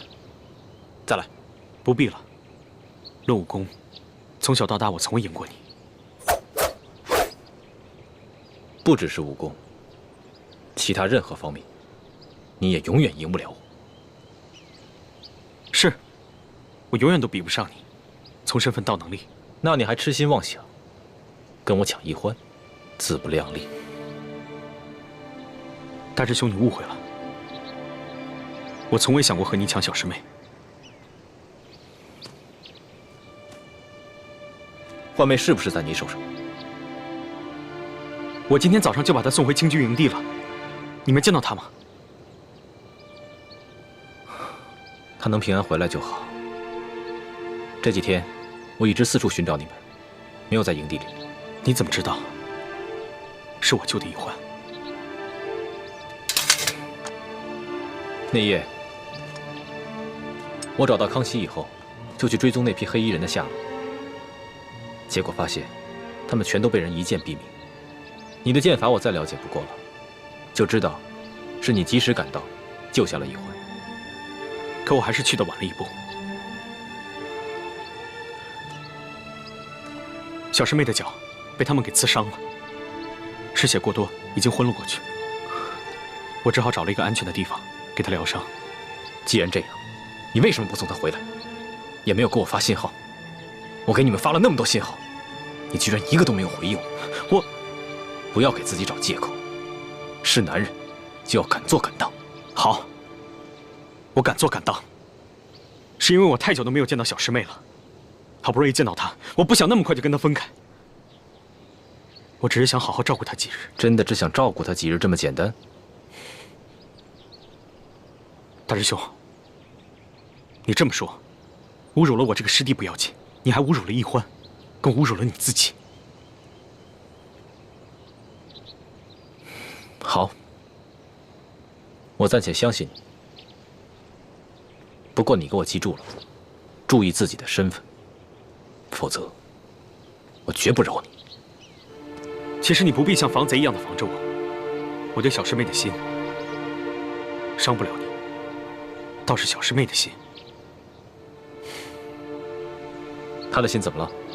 大师兄又何必自欺欺人呢？小师妹虽然武功平平，但如果就论轻功来说，连大师兄你也要甘拜下风。她是为谁预险的？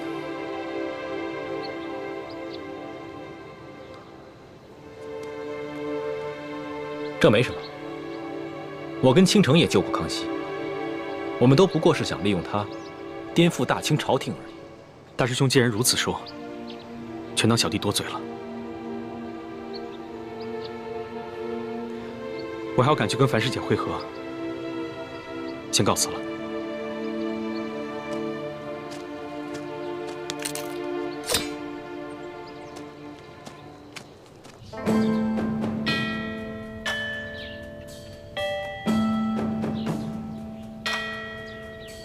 皇上离宫月余了，若是没什么意外，也该回宫了。妾身心里也是这般想的，今儿一早很早就醒了，就盼着皇上能早点回宫。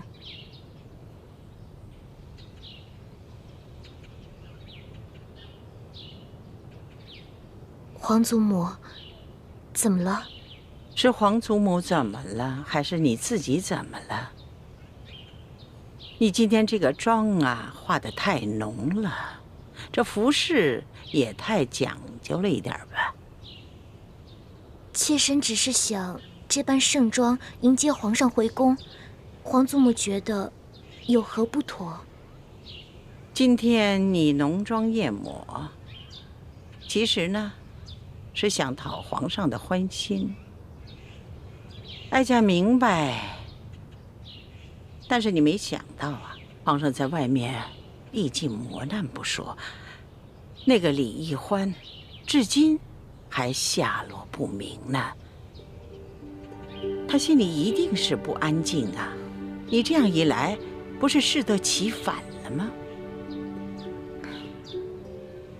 皇祖母提醒的是，妾身现在就回去换一身装束。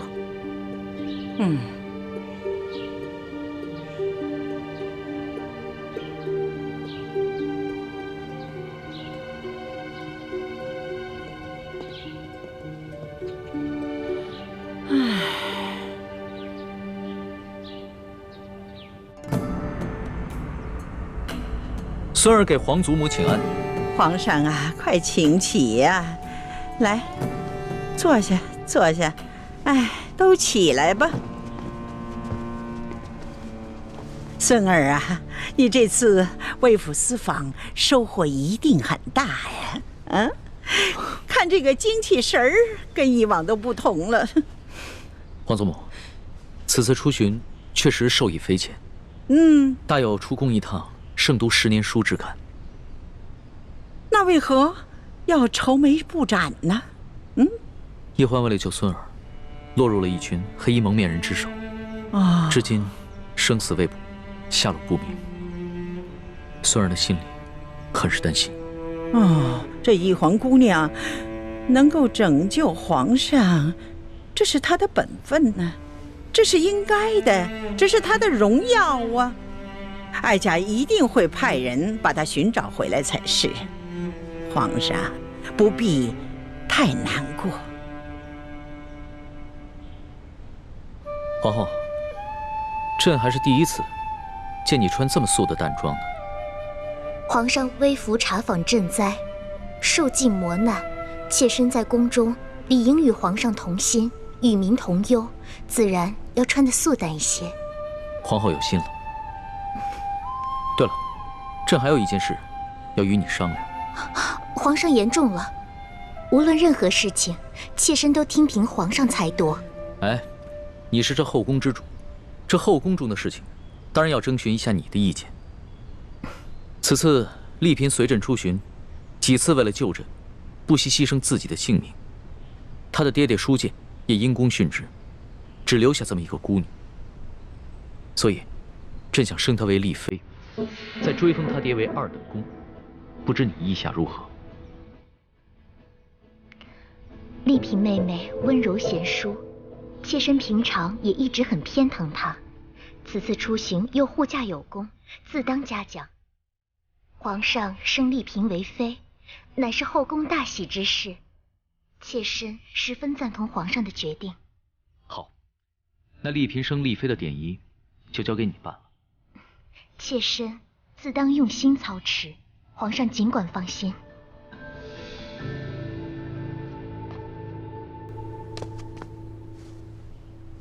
李公公。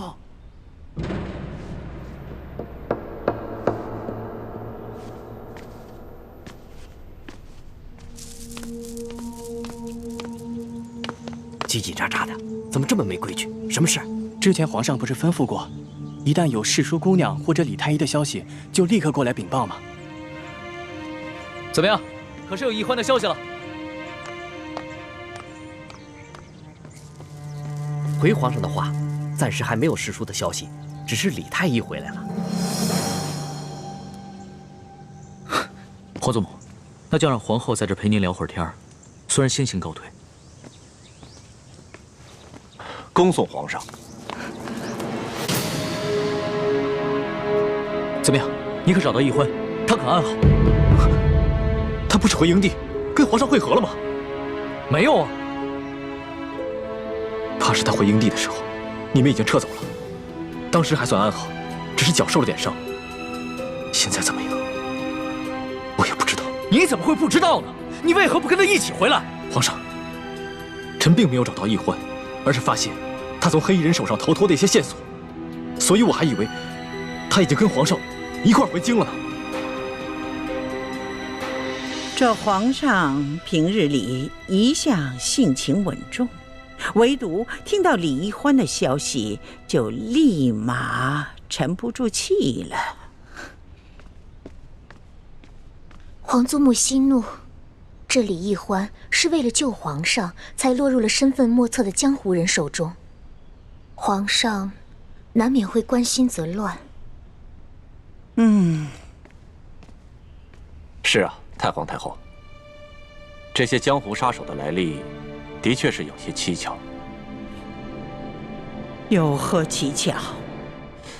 奴才去搬救兵的途中，也遇到了几波这样的江湖杀手，而且这帮江湖杀手对奴才的行踪那是了如指掌，而刺杀皇上的这帮杀手，他们对皇上的行踪也是了如指掌，这就说明皇上的身边可能有内奸。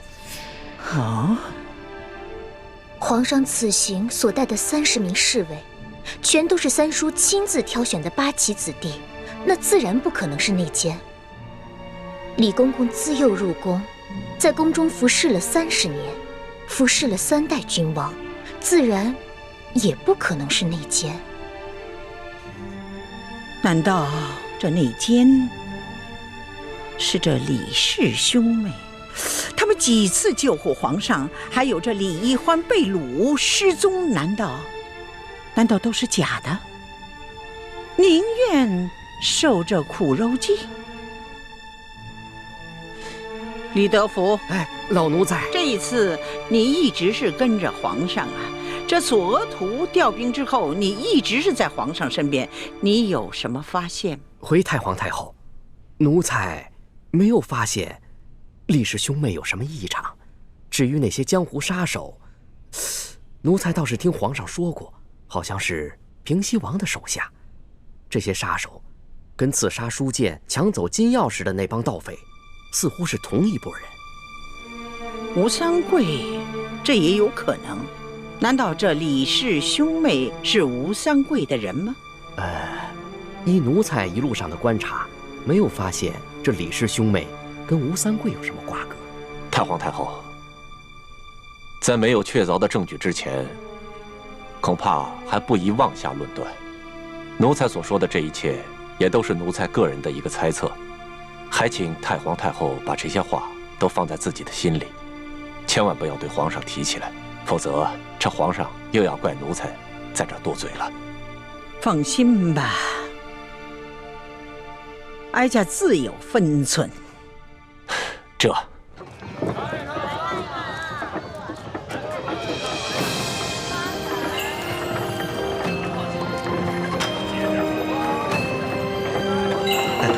小兄弟到了。哎呀，谢谢你啊，给钱。客气，谢谢。不客气。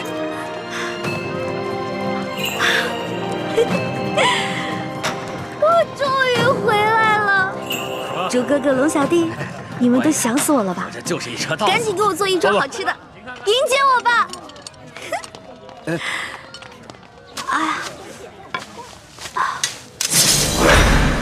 大人，这有刀，抓起来！别动，别动！放开我！别动！那小子跟他是一伙的，抓起来！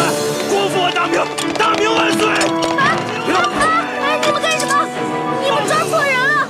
我不认识他，我腿脚不好，我搭车的，我跟他不是一伙。那你跑什么呀？我看你抓乱党，我害怕，我就跑了。对，那小兄弟说的没错，他就搭我的顺路车，你们休得冤枉他。啊！你越是着急撇清，爷我心里就越明白。带走。哎，我不是。给我老实点。还敢说你不是乱党？寻常女子哪会女扮男装掩人耳目的？给我一起带走。不冤枉。走。我自己会走。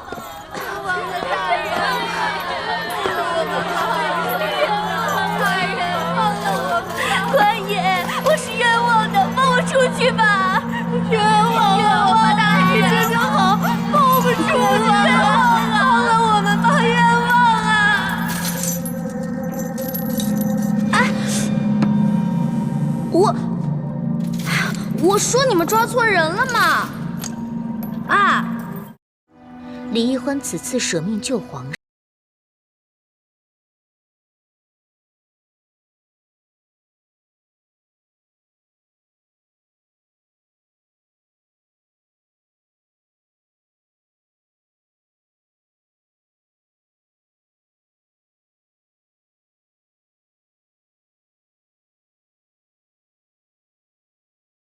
知人知面不知心呢。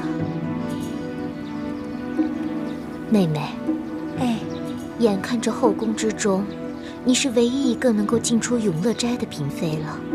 不知妹妹可否愿意为了姐姐多多注意这李易欢的动静呢？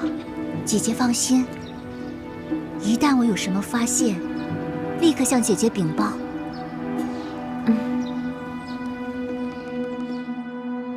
最近，皇后一门心思要笼络我，想要我帮她在易欢那里打探消息。我已经假意应承了他，大师兄，以后我们的行动一定要更加小心。我也一直怀疑我们身边有吴三桂的奸细。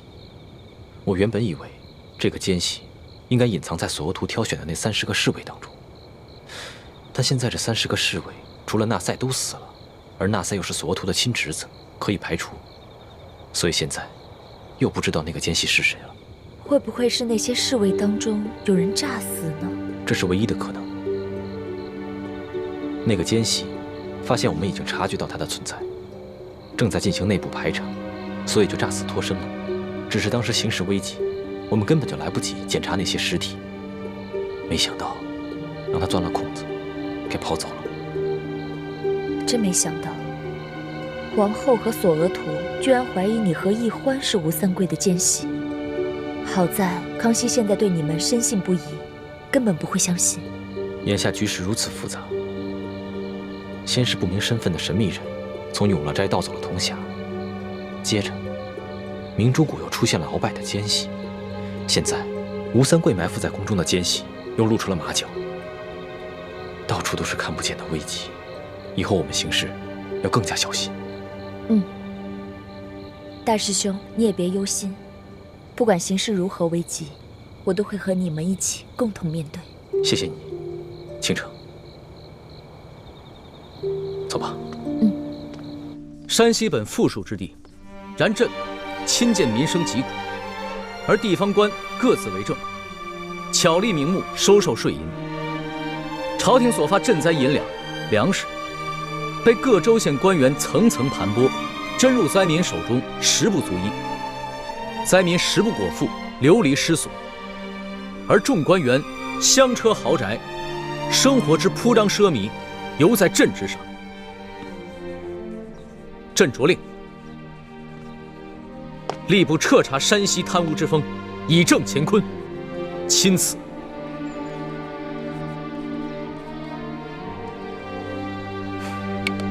好了，龙小弟，写完了。你来看看怎么样？老大，看来你在我这个小弟的调教之下，这个字儿啊大有长进。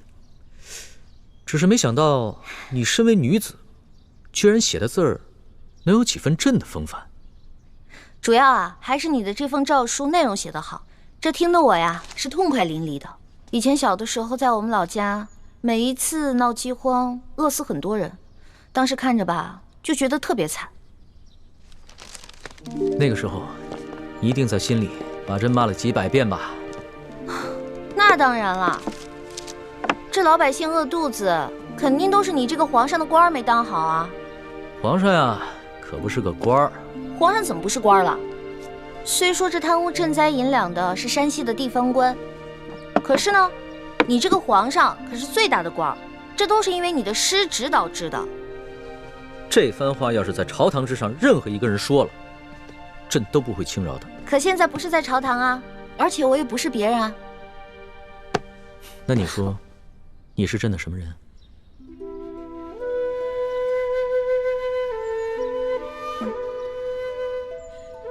老大，这次出巡呢，真的是感慨万千啊！不仅体察了民情，还学到了很多朕在御书房里和朝堂上永远学不到的东西，尤其是还跟你一起经历了那么多惊心动魄的事情，那将是朕这辈子都无法忘却的美好回忆。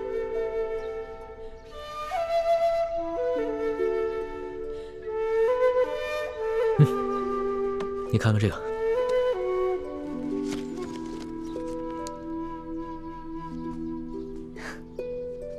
还记得那日你说过，这个“龙”字就是一个龙加一个耳字组成的，意思就是皇帝的耳朵是个摆设，听不到百姓的疾苦和心声。朕听了那番话以后，心里很是震撼，所以回了宫以后，就立马在这个扇面上提了这个字儿，以随时警醒自己，不能做一个耳朵是摆设的龙皇帝。你明知道我就是随便一说，你干嘛这么听我的呀？花儿，等朕办完了山西贪污之事，朕就好好的办你我之间的事情。你我之间有什么事儿？难道你真的想一辈子只做个笔墨侍书，然后等到你那未婚夫回来，出去跟他成亲啊？你虽然是寻常女子，朕不能立你为后，但是在这后宫佳丽3000之中，无人能及你在朕心中的地位，所以朕要给你抬个7级，纳你入后宫。不行，这事儿我不同意。朕记得你之前说过，皇帝是这个世上最不值得女人爱的男人。可是，在山西的那间草房中，你不是已经改变了对朕的看法吗？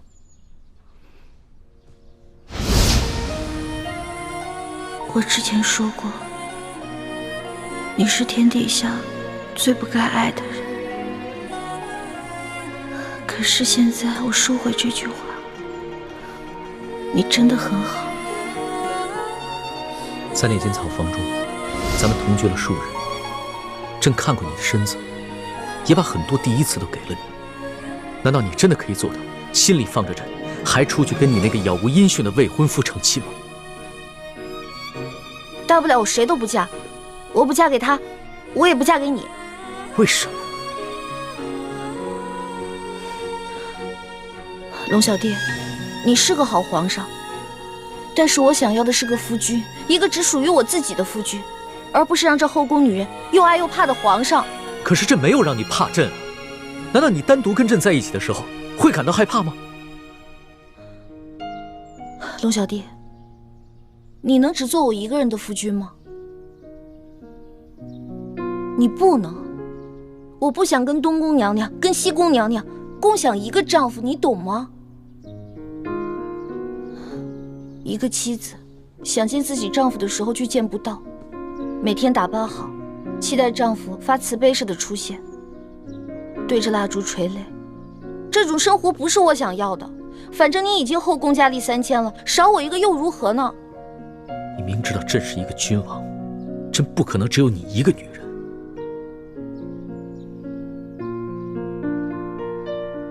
罢了，纵然朕贵为天子，也不可能做到事事如意。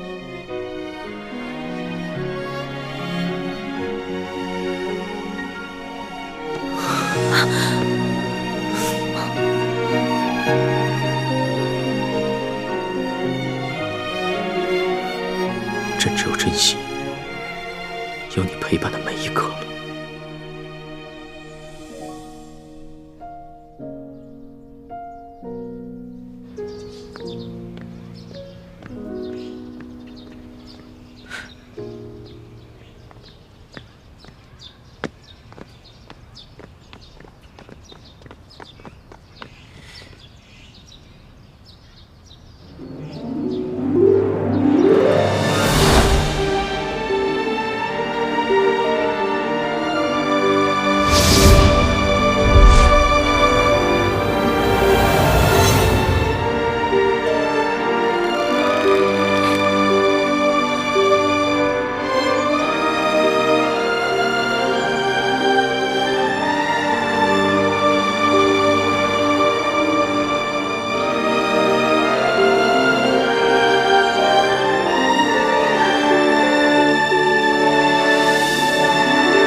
李太医，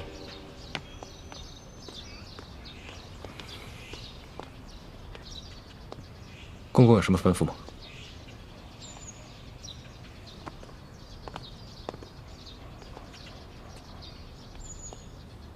我看你脸色有些不对，怎么？是不是看到皇上宠爱奕欢，你心里不好受啊？这不正是你们想要的吗？你们不就是想骗取皇上的信任跟恩宠吗？这不是我想要的。奕欢年少单纯，对感情的事情非常懵懂。我担心他。你把奕欢拉进宫里来，目的就是想骗取皇上的信任跟恩宠。可是没想到，皇上对奕欢动了真心，所以你的心里不是滋味。是我大意了，没想到事情会发展成这个样子。唉，看到你们把事情搞成现在这个局面，我也很是不安呐，但我又无可奈何。我知道你跟你爹一直想要光复大明，我劝不了你，可是你们这样做真的很危险，就连我这条老命，恐怕到最后都得给搭上。我劝你赶紧把奕欢从紫禁城给撤走吧，我年纪大了，受不了惊吓啦。什么？你和奕欢要撤出宫去？康熙跟奕欢的情形，你一直看在眼里。我不能把奕欢留在宫里了。我明白你心里的痛苦，那你们就先撤走吧。这寻找铜匣和查出明珠谷内奸的任务，就交给我吧。眼下宫里的局势如此复杂，把你一个人留在宫里，太危险了。有你这份担心就足够了。你放心吧，我会保护好自己的。对不起，倾城，我是不是太自私了？大师兄，你别这么说。如果任由小师妹留在宫里和康熙继续发展的话，对你来说就是一种折磨。对易欢和我们著名联盟来说，也未必是一件好事。趁他现在对康熙的心思才刚刚开始，赶紧把他撤走吧。谢谢你，倾城。只有你，无论在什么时候，都会为我着想。但是，我却无以为报。大师兄，你的平安和幸福，就是对我最大的回报。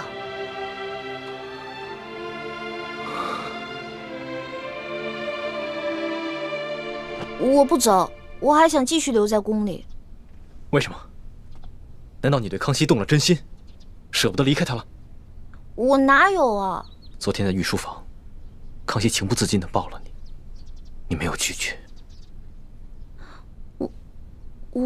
我，欢梅，以前你对男女之事或许很懵懂，但是你难道没有发现吗？你最近对康熙的感情悄悄发生了变化。朱哥哥，我也不知道，我的心……我不能再把你留在紫禁城了，你马上跟我走。可是铜匣子还没有找到呢，而且潜伏在明珠谷鳌拜的那间也没找到呢。倾城说了，找铜匣跟查内奸的任务，他会去做。那留雪姐姐一个人在这宫里，多危险啊！说来说去，你还是舍不得康熙，是不是？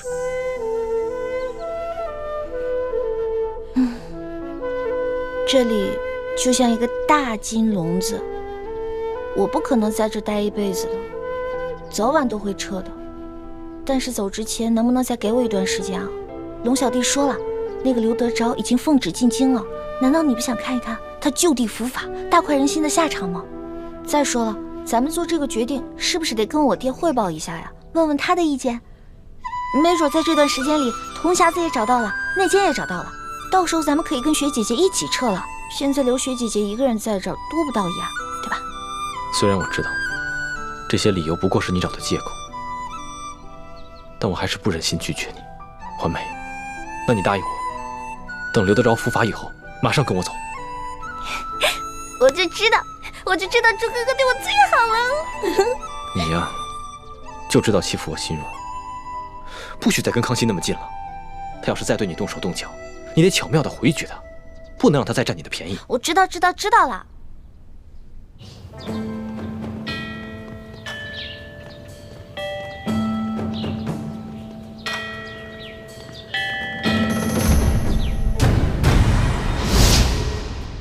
且夫，玉八赞率着3000精骑进入山西境内接走龙三，既不跟你这个山西巡抚碰面，事后也不差人跟你打声招呼，而现在皇上就宣你进京跟龙三对峙。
秋官啊，此事我们是假装不知。